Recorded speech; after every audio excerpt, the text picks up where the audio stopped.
up, guys? Cody Marchand from HidandSeek.com, and we're taking a first look at the Week 13 NFL Draftkings slate.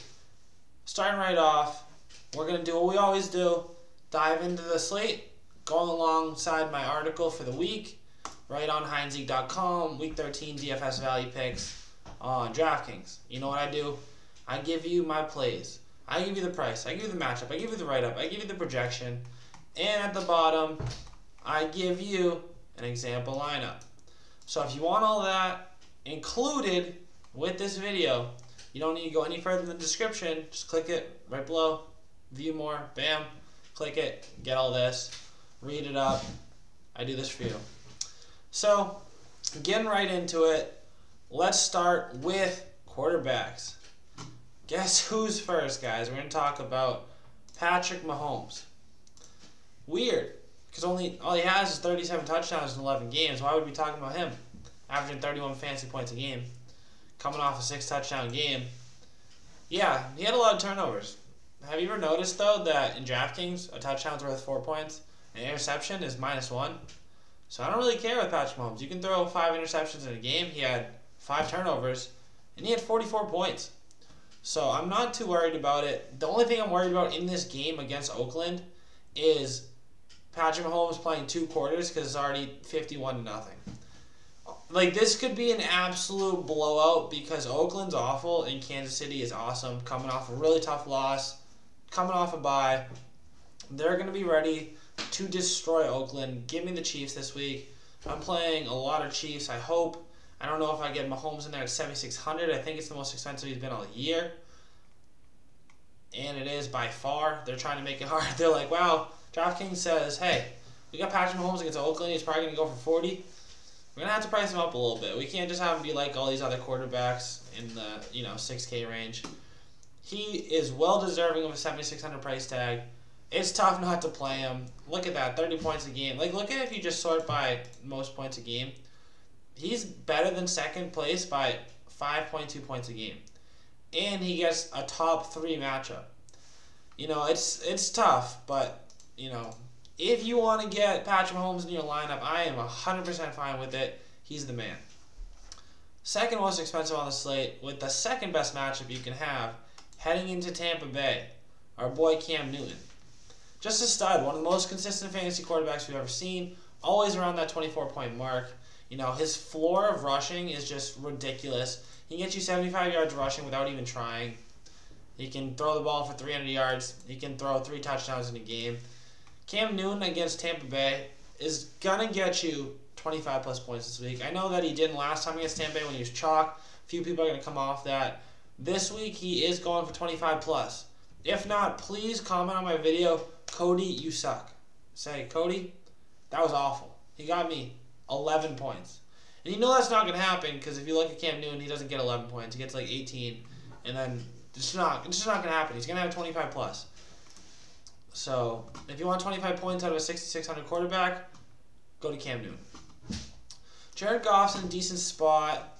I don't love him at 6,400 against the Lions because I think they're kind of bad. I think this is a big Todd Gurley game. I think that, the Rams heard a lot about not getting him involved, about how he's not the MVP because, they won this game and he did nothing. I think Todd Gurley comes out and has a monster performance. I don't know. Maybe they stick with what they're doing, but 6,400 is too expensive for Goff for me. Russell Wilson at home at 6,300 does not get the volume that I want to be paying 6,300 for. The other one that's really interesting is Aaron Rodgers at 6,200. The Cardinals just gave up the performance of a lifetime to Phillip Rivers. Started the game 25-25. Ended the game 20-29 for a 96.6 completion percentage. Broke the NFL record.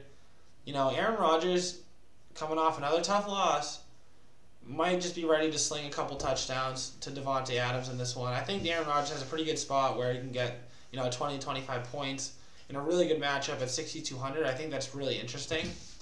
But if I'm not going to go Mahomes or Newton, most likely I'm going to come all the way down here to Kirk Cousins. Look at this. Is this where I saw this stat? It wasn't here, but somewhere I saw a stat that Kirk Cousins is averaging I think, like 41 pass attempts a game this season, which is ridiculous, right? 38, 46. This one against Detroit's kind of weird, but besides that, in the 3 of his last 4 games, another 40. He's averaging 40-plus pass attempts. And I think in New England this week, I think it's going to be a shootout. I don't think it's going to be a Sonny Michel and Dalvin Cook game. I think Sonny Michel does fine, like maybe 75 rushing yards. But I think Tom Brady throws the ball 35-plus times. I think Kirk Cousins throws the ball 42-plus times. And I would love to stack Kirk Cousins and Adam Thielen this week. I think that, New England's giving up a ton of passing yards. Kirk Cousins is in a great spot. 22.3 fantasy points a game at 5,500. This is kind of a lock for me. I love Kirk Cousins this week. It's going to be pretty chalky, but I like Kirk Cousins. There's other places you can go. Baker Mayfield killing it at 4-touchdown game, 5,600. Tom Brady, 5,800. Not that tough of a matchup. We always want to talk about Minnesota, how good they are in D, but they can still give up yards and touchdowns, especially in Foxborough. Matt Ryan is a pretty tough matchup. Stafford, I don't hate at all at 5,400. There's nothing else really down here that I like. I know Mullins is like probably the cheapest starter. Wow, Blake Bortles is even 4,700 against Indy, which is, it's kind of enticing, but he's just kind of really bad, so I'm not going to be going there. We're going to go Kirk Cousins at quarterback. Down to defense. There's 3 that really stood out to me, and I'm not even going to go through this. Normally, I like to look. I like to look at the very top. I like to look at the very bottom. If nothing stands out, then I'll come to the middle. But the 3 things that stood out to me on defense this week were, let me scroll, the Chicago Bears, the Kansas City Chiefs, and the Rams. Chicago Bears at New York Giants. Khalil Mack versus Eli Manning in that offensive line. Chicago Bears averaging almost 13 fantasy points a game. How many times can you have a 3,300 price player in general that is going to get you 10 to 15 points? That's not that easy to do. They could easily do 4 or 5x salary. Chicago Bears is a slam dunk. Kansas City Chiefs at 2,500, guys. They need to get 7.5 points just to be relevant. And I think against Oakland, which gave 20 points to Ravens, easy. Rams 2,600 against Detroit. Aaron Donald versus that offensive line right now, guys, to get 7.5 to 8 points, easy. These are 3 plays I think that are the 3 most obvious on defense. I'm taking one of these 3. For this, let me just do the middle price so that we can see what to work with from there. We're going to start with the Rams, which I like. Give me Aaron Donald, I'm fine with it. Rams, 2,600.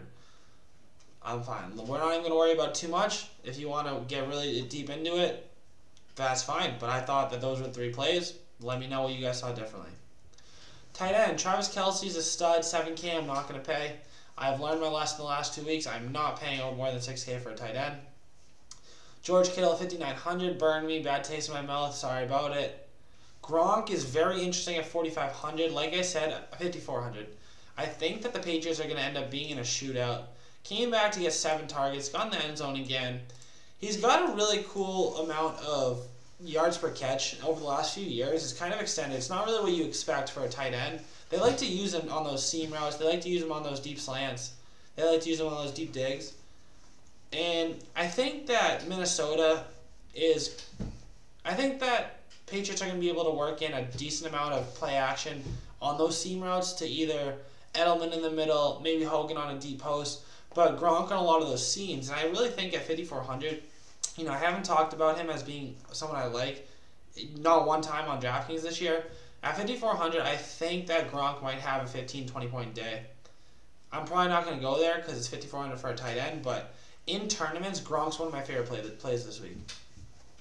Jared Cook, no. David Njoku, we raved about last week, and he finally came back to life.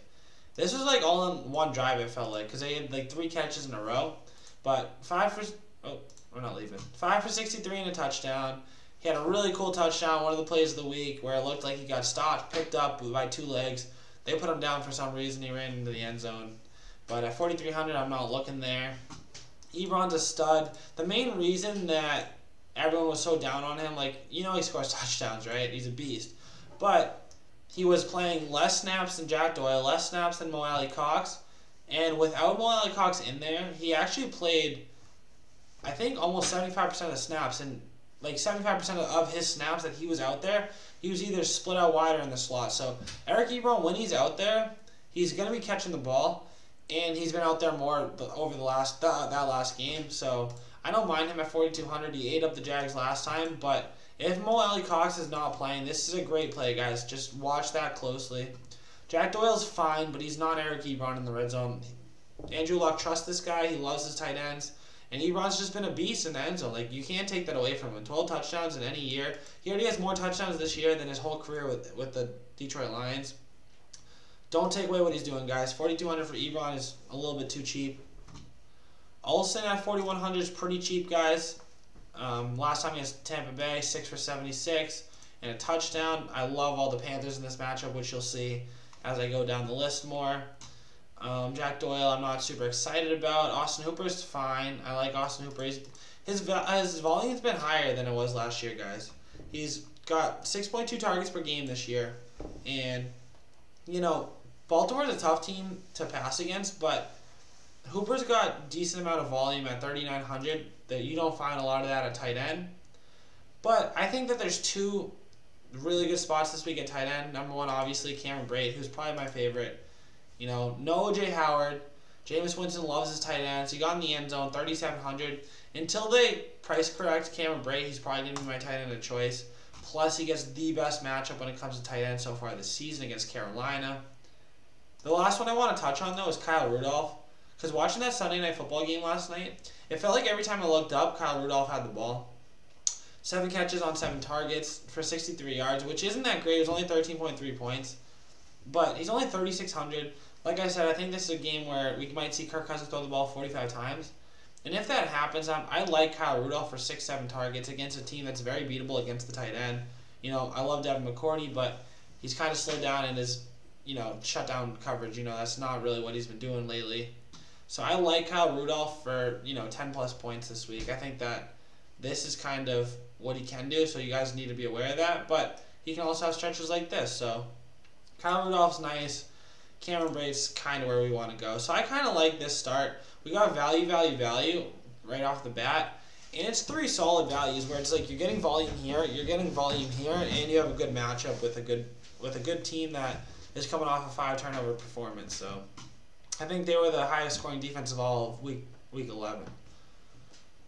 So moving on to running backs. Todd Gurley, guys. Like I said, I think this is a bounce-back game. I think that they heard enough about, you know, they heard enough about Todd Gurley can't be the MVP. He was barely involved in that blowout win. How is that an MVP player? How is he the most valuable to his team? He's a running back. But guys, can we not forget about this stretch before we focus just on the last 2 games? Yeah, he had 12.5 points. He kind of got phased out, but his bad game, he still got 12 carries for 55, still almost 5 yards a carry, 3 catches for 39 yards. This is going to be a Todd Gurley 30-plus game. He's going to be in my lineup. You can fade him. Please fade Todd Gurley. Let me play him against you. That's fine. Give me Todd Gurley. I'll take it. Fantasy Player of the Year in a single game. Christian McCaffrey. This boy balled. 17 carries, 125 yards, rushing touchdown. 11 targets, caught all 11, 112 yards, and another touchdown. He was an absolute beast. 52.7 Draftkings points. Big reason why we made so much money this week. You know, we moved on to McCaffrey at the end of the week because we just opened up some value with Josh Adams. And it was the play, guys. You know, 7,900, it was... Look at what he's been doing lately. This is kind of where my head was at when I went with him. I was like, wow, 37, 32, 21, 17. Even the game where he's not scoring a ridiculous amount of touchdowns, he's still at 8 targets a game. And we got rewarded for it. And now the matchup cannot be better against Tampa Bay. Last time he played Tampa Bay, he dusted them for another 33 points almost. Matchup's there, the talent's there, the situation there, the role's there. Christian McCaffrey at 8,800 is expensive, but he's worth it. Saquon at 7,900. I love how they kind of lowered his price so much due to the matchup. But he's averaging 37 points a game over the last 2 games. I understand that these 2 teams aren't Chicago, But at 7,900, what does he need to get? Like 22.5, 23 points to hit value. He's averaging 27 in games, averaging 37 over the last 2. Saquon's a stud. They stopped giving the ball in the second half. I think he had 5 touches in the entire second half last week. They're not going to do that again this week. They got enough flag for it. They're at home. They're not going to want to let Khalil Mack pin his ears back and just rush the passes all day. They're going to want to establish some sort of running game. Saquon at 7,900 is a very good value. But 100 cheaper, I will be playing Kareem Hunt over Saquon. You know, like I said, I think KC pummels Oakland. Oakland's giving up, but I talked about it in the article. Let me not give you any false stats when I can just pull it right up here. Kareem Hunt, over 181 carries this season. Kareem Hunt has averaged 4.55 yards per attempt rushing the ball. Raiders are allowing 4.9 yards per attempt on this season, but over the last 3 games, they're averaging 5.1 yards per attempt. Hunt at 7,800 is an absolute steal. You know, I think it's going to be one of the games like this, and this, and this. I think Kareem Hunt is a 25-plus point player this week. David Johnson, I talked about in my recap video, and I wanted to see exactly what he got for points, because I said that he didn't hit value at 7,200. You know, he got 10 points. He got his attempts still. He still had 20 opportunities. Only 63 yards rushing.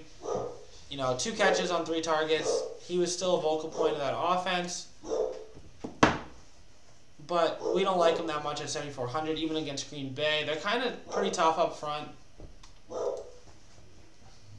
What else do we got? We got Joe Mixon, 7,300. They don't give this kid a ball enough. How does he have a 13% share of their targets?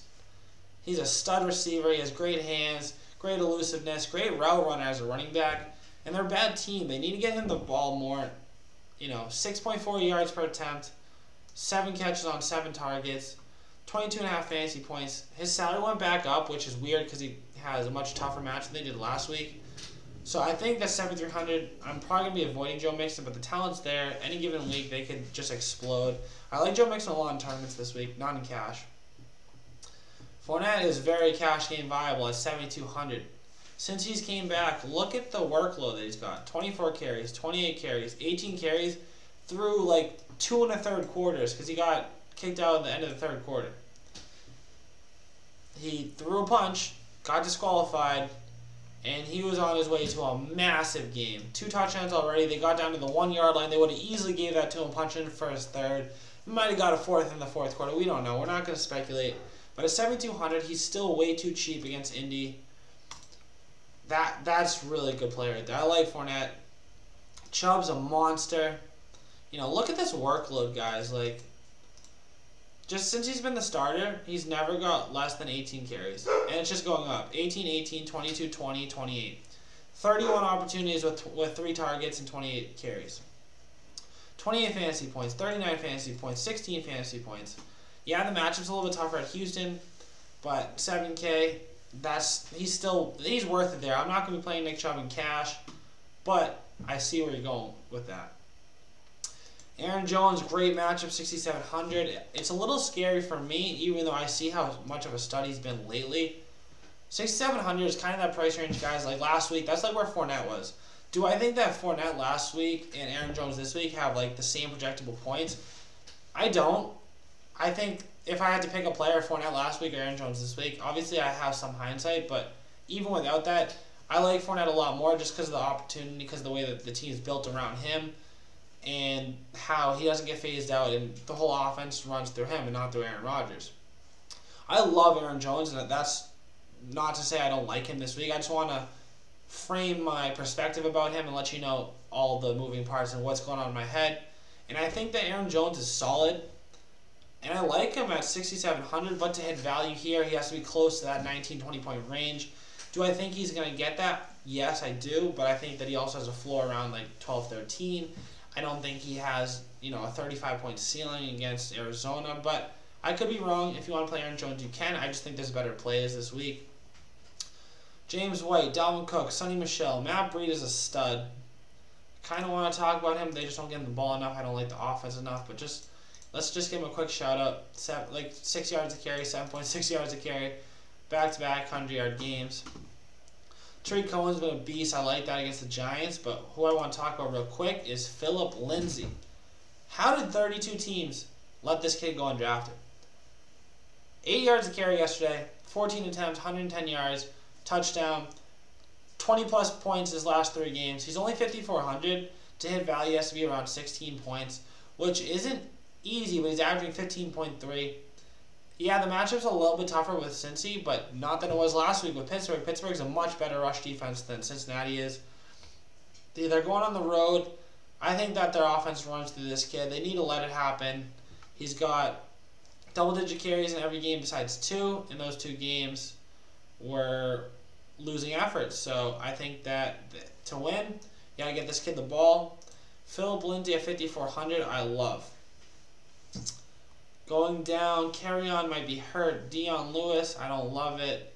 Chris Carson, I like it a lot, 5,200. When he is the starter by himself, guys, they give him the workload. They don't divvy it up. He gets his carries, 17, 16, 25, 14, 19, like 32. When he's the guy by himself, this Seattle team wants to run the ball. They want to be a dominant running team. And against San Francisco, I think that's what they're going to be. I can easily see 20 carries for Chris Carson this week. At 5,200, when you can project 20 carries easily for a team that is a good rushing attack, that's a great play. I like a lot of plays this week, guys. It's a 13-team slate. How awesome is that? 13-game slate. You can pick between anybody. So you gotta be. That's why you gotta be really selective. Like I like Chris Carson, but I think there's better plays. I like LaShawn McCoy at 4,900, but better play right below him, I think, is Gus Edwards. Gus Edwards, let's talk about him. Let's just look at the articles, because I know I talked about him. Gus Edwards, 2 games in, undrafted free agent, averaging 5.8 yards per carry, going over 100 yards in both games. Now gets to go up against the Atlanta Falcons, who are averaging a whopping 5.1 yards per carry. Let's ride the Gus bus here. I think that Baltimore knows what their identity is right now with Lamar Jackson. They want to be that rushing attack. Gus Edwards is actually looking super shifty with his bigger size. He's decisive. He's a north-south runner. This is exactly what Baltimore wants to have. This is how they want to play right now. And I think Gus Edwards is great and to allow them to do that. And I think he gets in the end zone this week. You can't project touchdowns, but I'm projecting a massive workload and carries. It obviously is going to depend on Alex Collins being healthy or not because he was out this week. But I think that with whether he's in or not, this is the guy that they want to ride, and I think they should. Gus Edwards is a stud. So, going through that, I know I need to have Kareem Hunt, and I probably need to have Gus Edwards. Just to open up some value, that's what we're going to do. And we'll see about the flex. I really want to get up to Todd Gurley, but if I have to take either Saquon or, yeah, it's basically between Gurley and Saquon right there. If I can get up to Gurley, that's great. If not, Saquon I'm fine with. Wide receivers, let's just pencil one in real quick, guys, because I am playing Adam Thielen this week. Absolutely. He's going to be my projected wide receiver 1 for the slate. You know, after 2 slow weeks, he's back. 9 targets, 125 yards, touchdown. Like I said, I think this is going to be a shootout. Can't harp on it enough. I'm going to stack Kirk Cousins and Adam Thielen. That's going to be what I'm playing with. If you're going to be playing against me, just know that you're going to be going up against both Kirk Cousins and Adam Thielen. So, plan your team accordingly. Let's just talk about Tyreek Hill, 9,100. I can't pay up for that because I know what he can do. Obviously, he's put up 80 points the last 2 weeks, but he has the ability to do this. I think that they could smack the Raiders, where Tyreek Hill doesn't need to be a huge factor. 9,100, I can't pay for that kind of volume. Hopkins, stud. I give Denzel Ward credit. I give him, I think, too much credit sometimes when I'm deciding on wide receivers against Cleveland. But Sean Watson's kind of freaking me out. DeAndre Hopkins is one of the most talented wide receivers in the game. I think he's the second best wide receiver behind Antonio. I've thought that for 3 or 4 years. But 8,200, that's not where I'm focusing. Mike Evans, last time against Carolina, got eaten up by Bradbury, 1 for 10, only 16 yards. I think he rights the ship this time, but not enough to make me pay up 8,100. Devontae Adams, I really want, guys. I really think this is like a 2-touchdown game for him. Can we talk about him real quick? Can we put some respect on my man's name? You know, Devontae Adams, 77 for 10, 22, and 10 through 11 games this season. He's 5th in the league at the position, only trailing Adam Thielen, Tyreek Hill, Julio, and Michael Thomas. I think he's averaging, 22.8 points a game. He's a beast. Last week against Xavier Rhodes, still did fine. Didn't slow him down that much. Don't be worried about Patrick Peterson. The way the Arizona's been playing, he's playing on one side. Devontae Adams, they're moving him around. He played a lot of slot last week against Minnesota, and I think they're going to continue to get him the ball in advantageous spots. I think he's going to play well this week. I think he's going to be a better version of what Keenan Allen was last week. Odell Beckham, I'm going to avoid it against Chicago at 78. Julio at 77. Baltimore is no joke. This is a great price for Julio, but look at him, guys. He's an absolute monster right now. But I'm avoiding Julio. I'm not fading Julio, but there's just better plays. There's all these guys, I'm not fading them. It's just that with a 13-game slate, there's so many good plays that I want the absolute best plays. I don't think, Julio's a good play. He's not the absolute best play, I don't think. Diggs is a stud, coming off 3 great games. I think that this is another one where it could be a shootout. Look at these targets, guys. Is this real? 15, 11, 18, 11? That's a ridiculous amount of volume. So, at 7,600, wow, I didn't even know he was getting this amount of targets. I'm kind of rethinking where I want to allocate my dollars. But at 7,600, I'll take Thielen for 400 more. And I'm not going to go Cousins, Thielen, Diggs, even though I don't hate it, but I'm just not going to do it. Green's still hurt. Edelman, I'm not a huge fan of. Cooks and Woods, I'm going to avoid. Galladay, I like at 6,700. The Rams have been getting eaten alive by outside wide receivers. He has got 36 targets in the last 3 games, averaging 12 targets a game. We got to monitor the injury from Marvin Jones, see how he's holding up. Emmanuel Sanders is a baller. Tyler Boyd really needs A.J. Green out there, but he's still a good play. I don't really love him against Chris Harris in this matchup. T.Y. Hilton, I don't love. Josh Gordon, Lockett. DJ Moore, 5,600, guys. He's been a beast. They're featuring him more. He was the first wide receiver taken this year's draft, I think 24th overall, and they're showing that he was deserving of it. He's decisive. Cam's been trusting him more, not only in the middle of the field, but you saw him look off a safety and turn and fire, all in one motion outside of DJ Moore. Didn't even look to see a separation, didn't look to see if he was running the right route. He literally just turned and fired. He's trusting DJ Moore to win these one-on-one battles, to be where he's supposed to be. And that's really one of those things that I pay special attention to is, how the feel of the quarterback is with the wide receiver. And I love DJ Moore at 5,600. I think it's another good value. Doug Baldwin, we just need to see more on his health before we decide anything there. What else do I want to talk about, guys? I like Kiki Cutie this week. Obviously, it's Monday right now. He plays tonight.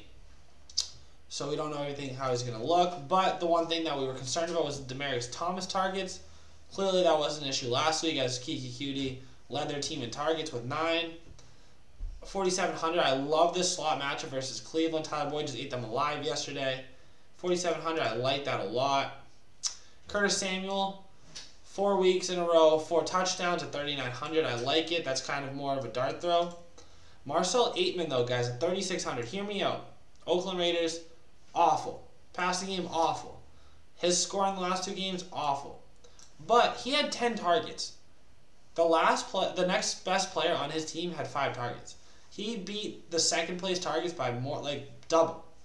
And if you're going to have double-digit targets, sub 4K, in a matchup where you're going to have to throw the ball a ton against Kansas City, I think Marcel Aitman is a solid play.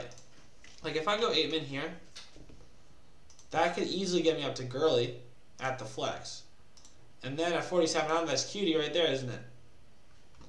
That's Cutie. So, guys, I get up to Kareem Hunt, Todd Gurley, and Adam Thielen with super high upside week for Kirk Cousins, Cameron Brate. Good matchup for the Rams.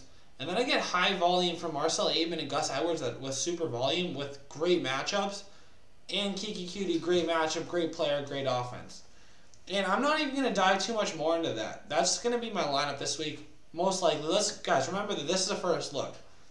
Things change over the week. Value opens up. We get more information. But for right now, I think this is solid to run with. Use this video. Use the article to make your lineups. But obviously pay attention throughout the week on the site when the more content comes up. Follow me on Twitter where I'm going to be putting up polls, giving more information on certain plays that I like better than others as we get this new information. If you made it this far, please do me a favor and like the video. It helps me out a lot. And subscribe to the channel because videos like this are going to be coming out almost every day right now. Putting a lot of work in for you guys. Let's wrap up the season the right way. It's flying by. This is week 13. We only got like a month plus to go for DFS. Let's just kill this last month and let's just make some money, guys.